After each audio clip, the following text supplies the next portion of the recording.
예수 그리스도께서는 부활하셨습니다. 예수 그리스도께서는 진실로 부활하셨습니다. 기독교 공동체의 가장 오래된 부활절 인사로 삼회교회 교회 여러분 모두에게 인사드립니다. 수년 전에 저는 스위스 기독교 국제기구의 책임자로 일한 적이 있었습니다. 1815년에 세워진 개신교 최초의 선교 교육 기관이었습니다. 총 경영자의 한 사람으로서 제가 하는 일 가운데 하나는 지구 남반구에 있는 여러 나라들을 기회가 될 때마다 방문하는 것이었는데, 한 번은 나이지리아라는 아프리카의 한 곳을 방문했습니다. 이제는 우리에게도 그 이름이 익숙해진 보코하람이라고 하는 이슬람 과격 단체가 있습니다.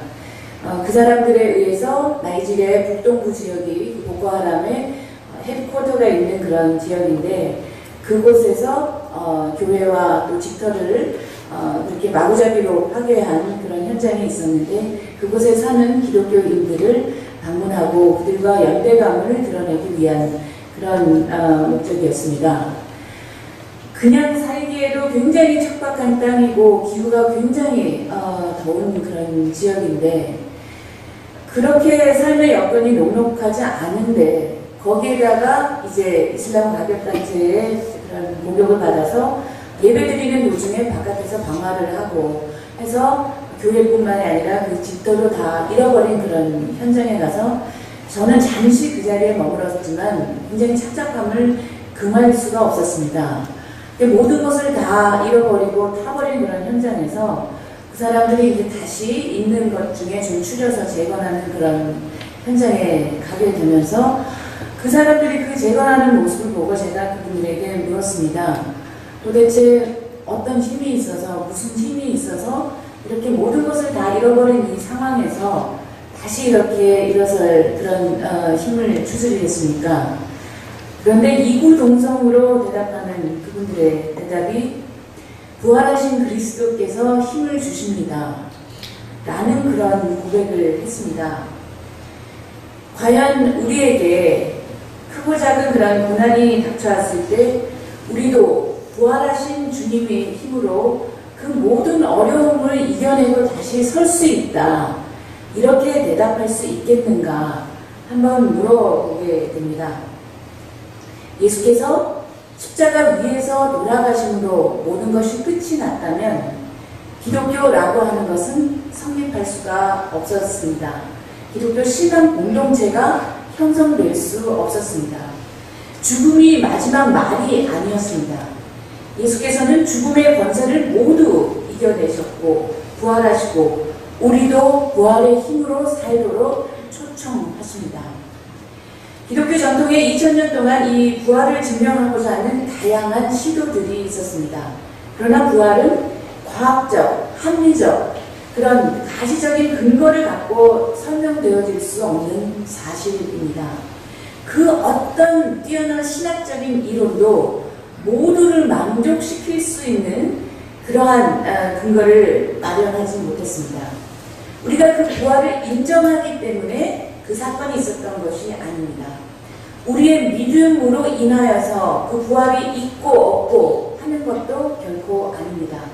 우리의 믿음의 분량하고 상관없이 그것은 하나님께서 실제로 역사하시는 사건이며 하나님께서만 가능하게 하시는 일입니다. 우리의 인식의 한계를 모두 뛰어넘어서 하나님의 실제성입니다. 2000년 전에 유대 땅에서 일어난 그 사건은 지리적, 공간적, 시간적인 차이를 넘어서 오늘 우리에게도 여전히 유효합니다. 예수 그리스도의 십자가 사건과 부활은 유일회적, once for all의 사건이기 때문입니다. 그러면 어떻게 우리는 그 사건에 대해서 알 수 있는 것일까요? 알기 위해서 믿음이 필요합니다. 부활은 인식의 대상이 아니라 우리의 오감을 통하여서 우리가 체험할 수 있는 차원입니다. 우리가 그 소식을 받아들이게 하는 것은 다름이 아니라 부활에 대한 증언입니다. 그 부활의 첫 증언자들은 여인들이었습니다. 아이를 아이러니하게도 기독교 역사에는 평등의 차원에서 볼 때 여러 가지 상반되는 모순을 보이는 때가 많이 있었습니다. 인간이 인간을 억압하는 노예 제도가 도입이 됐을 때 그 근거를 사람들은 성서에서 찾았습니다.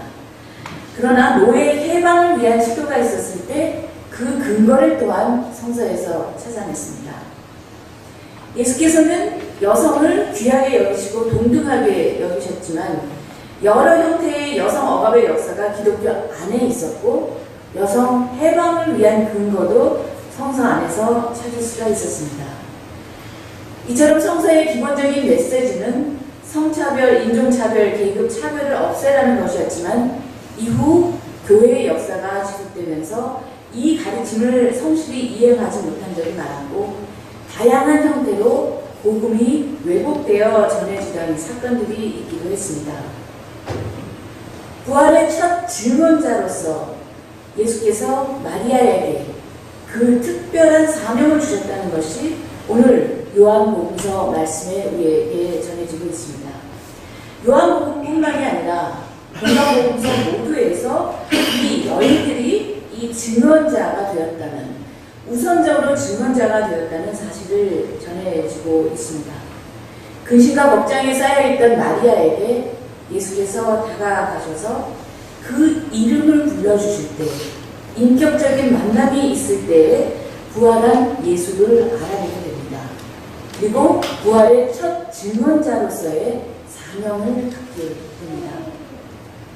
오늘 우리에게 주시는 하나님의 말씀의 다른 부분들에서도 부활의 증언자들의 이야기가 나옵니다.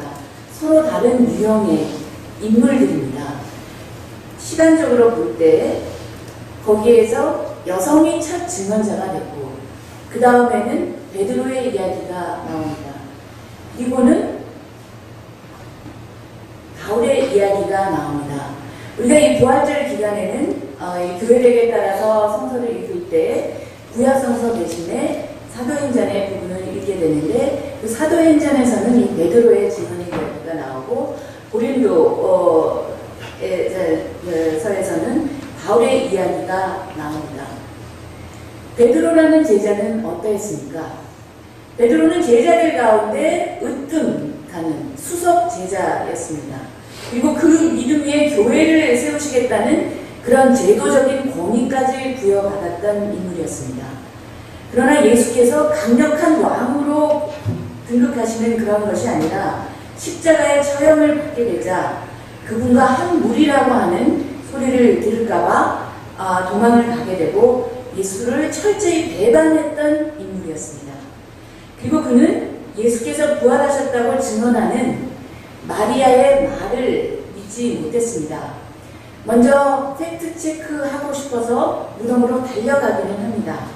그러나 여인의 입을 통해서 전해지는 그 말을 믿지 못했고 평소 예수께서 부활하실 것이다 라고 그것을 누차례 말씀하셨지만 그 사실도 그때까지는 이해하지 못했습니다. 베드로가 그 부활의 사실을 깨닫고 자신의 모습을 철저히 참회하게 된 것은 훨씬 뒤의 일이었습니다. 그리고 그는 그 이후에는 담대하게 부활 사건의 증언자로 탈바꿈됩니다.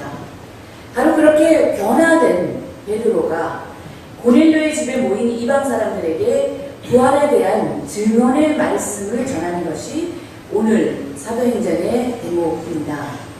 사도행전에서는 학문적인 지식이 전혀 없었던 베드로가 예수 사건에 대해서 아주 핵심적인 그런 메시지를 간결하게 전하는 많은 이야기들이 기록되어 있습니다. 베드로는 고넬료 집에서 예수의 다양한 행적을 열거합니다. 예수께서 선한 일을 행하시고 악마 들린 사람, 병든 사람들을 고치셨으며 십자가에 달려 돌아가셨지만 3일 만에 부활하셔서 산자와 죽은 자의 심판자가 되심을 증언하라는 사명을 전합니다. 또한 구약의 예언자들이 이미 증언하였듯이 예수를 믿는 자에게 죄의 사함의 은총이 임하고 영원한 생명이 약속되어 있음을 말합니다. 서신서에 등장하는 부활의 증언자가 되는 다른 유형은 바울이었습니다. 바울은 여러분 잘 아시는 대로 지독하게도 기독교인들을 박해하던 인물이었습니다.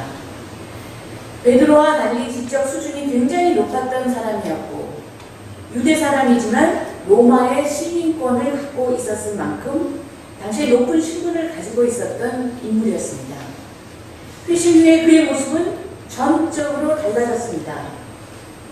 주님을 배반했던 베드로가 부활의 주님을 만나고 난 뒤에 전적으로 달라진 것처럼 바울도 주님과의 만남을 경험하고 완전히 다른 인물이 되어버렸습니다. 고린도 교회 공동체에게 전하는 그의 솔직한 고백이 여기에서 이어집니다. 바울은 그리스도께서 구약성서에서 증언하는 대로 우리 죄를 위해서 죽으셨다는 것과 무덤에 묻히셨다는 것과 성경대로 사흘째 되신 날에 살아나셨다는 것을 증언합니다. 부활하신 그리스도가 게바, 즉 베드로에게 나타나시고 다음에 다른 12제자에게 나타나셨으며 그 다음에 그리스도께서는 한 번에 500명이 넘는 형제 자매들에게 나타나셨는데 그 가운데 더러는 세상을 떠났지만 대다수가 바울 당시에도 여전히 살아있었음을 증언해 주고 있습니다. 그리고 그 다음에 야고보에게 나타나시고 모든 사자들에게 나타나시고 그리고는 자신에게 나타나셨다라는 것을 시대적으로 시간적으로 그렇게 증언하고 있습니다. 이것이 부활의 첫 증언자들이 우리에게 알려주는 소식입니다. 이 증언이 2000년을 이어서 우리에게 한반도에 사는 우리에게도 전해져 왔습니다. 부활의 역사적이고 가시적인 증거라고는 빈 무덤이 비어 있었다라고 하는 사실과 예수의 몸을 감쌌던 그 삼배가 모여져 있었다라고 하는 그 사실밖에는 없었습니다. 바울 당시에 유명한 바리새파 학자 가말리엘은 예수의 부활 사건이 진실성을 갖지 못한다면 가만 두어도 이것을 믿고 따르는 사람들이 없어질 것이다 라고 했습니다. 그런데 이 사건에 대한 증언이 2000년을 이어져 왔다. 이렇게 지속성 있는 이 증언 이 자체가 부활 사실의 실제성을 증명해주고 있습니다. 이제 저는 이 대목에서 다시 부활의 첫 증언자들인 마리와 여성들에게 주목해 보고자 합니다. 여성들이 부활의 첫 증언자가 되었다는 것은 기독교 전통에서 오랫동안 간과되었던 엄청나게 중요한 사실입니다. 그리고 이렇게 엄청난 사명을 부활하신 예수께서 직접 여성들에게 전해준 것은 사실이지만 그러나 여기에서 한 가지 짚고 넘어갈 것이 있습니다. 안타깝게도 이들 또한 예수가 부활하실 것이라고 하는 그 사실을 믿었기 때문에 그 무덤의 자리에 찾았던 것은 아니라는 것입니다. 이들은 예수의 시신을 돌보기 위해서 상유를 들고 무덤을 찾았습니다. 이들도 부활의 확신이 있어서 그 자리를 찾지는 못했습니다. 마음에는 여러 가지 형태의 근심이 가득했습니다. 무엇보다도 그 육중한 무덤을 막고 있는 그 돌문을 어떻게 열까? 이것이 큰 걱정이었습니다. 누가 이 돌문을 열어주십니까? 부활의 주님께서 그 돌문을 열어주십니다. 우리가 열 수 있는 것이 아닙니다. 이미 우리가 깨닫지 못한 순간에 우리가 알지 못하는 방식으로 하나님께서 우리를 위하여 준비하고 계십니다. 우리의 크고 작은 기도 제목에 하나님은 미리 예비하시고 하나님의 방식으로 풀어가십니다. 우리가 열심히 계산하고 머리 굴린다고 되어지는 일이 결코 아닙니다. 그러나 우리는 늘 초조하고 근심하기 마련입니다. 우리의 방식대로 모든 문제를 풀어가려고 하기 때문입니다. 우리에게는 금방 이해가 가거나 또 보여지지 않는다고 하더라도 하나님께서는 가장 최선의 방법으로 우리들을 인도하고 계십니다. 부활신앙으로 산다라고 하는 것은 우리에게 크고 작은 모든 고난이 비껴간다 라는 것을 뜻하는 것이 아닙니다. 부활에 대한 믿음이 강하면, 그리고 예수를 그리스도로 고백하면 죄사함 받고 물질적인 축복 속에 우리가 아무 근심 걱정 없이 살아갈 수 있고, 공동체의 선을 위한 것을 전혀 생각하지 않고 나와 우리 가족만 잘 되도록 어떻게 살아도 좋다 라고 말하는 싸구려 번영신앙을 우리가 말하고 있는 것이 아닙니다. 바로 이와 같은 생각이 오늘날 한국 개신교를 병들게 했습니다. 우리도 부활의 증언자로 부르심을 받았다라고 하는 것은, 첫 번째 마리아가 그 역할을 했고, 베드로가 그 역할을 했고, 사도 바울이 그 역할을 했습니다. 그리고 이제는 우리도 그 증언자로 살 것을 부르시는 그 요청을 우리가 듣고 있습니다. 바로 우리가 그 부르심을 받았다라고 하는 것은 우리가 부활의 증언자로서 말과 행동에 품위를 지키고 살아갈 것을 촉구하는 것입니다. 우리 안에는 여전히 이러저러한 고난이 있을 수 있습니다. 그러나 중요한 것은 부활하신 하나님께서 이제 우리와 함께 계시다는 그 사실입니다. 우리가 그러한 고난 앞에 쓰러지는 것이 아니라 다시 오뚜기처럼 일어설 수 있는 그 힘을 부활하신 주님께서 우리에게 선사하고 계십니다. 2000여 년 전 부활의 첫 증언자들이 했던 것처럼 부활하신 그리스도에 대하여 증언하는 삶을 사시고자 결정하시는 삼회교회 교우 여러분, 이 부활의 사건을 믿으십니까? 네. 1.1획도 의심이 없다 하면 더할 나위 없이 좋을 것입니다. 그러나 그렇지 못할 경우도 분명히 있을 것입니다. 그럼에도 불구하고 하나님은 우리 자신의 이 모습 그대로 받아주십니다. 중요한 것은 믿습니다. 그러나 믿음 없는 나를 받아주소서 라고 하는 간구가 우리의 입술을 통하여서 끊임없이 나와야 한다라고 생각합니다. 두려움과 근심에 쌓인 마리아의 이름을 부활하신 주님께서 불러주셨던 것처럼 이제 우리 각자의 이름을 불러주시고 계십니다. 이러한 부활하신 주님과 인격적인 만남을 통해서 이제 우리는 우리 주변에 위로가 필요하고 도움의 손길을 필요로 하는 이들에게 그들의 이름을 불러주면서 인격적으로 그들과 만남을 가져야 될 필요가 있습니다. 이 책임이 이제 우리에게 있습니다. 이 교회 문을 나서게 될 때, 이 부활의 소식을 마음에 간직하고 세상으로 나아갈 때 우리 앞에는 여전히 누가 우리를 위해서 이 돌문을 열어주실까? 라는 그런 근심이 끊이지 않을 수가 있겠습니다. 그런데 눈을 들어 보십시오.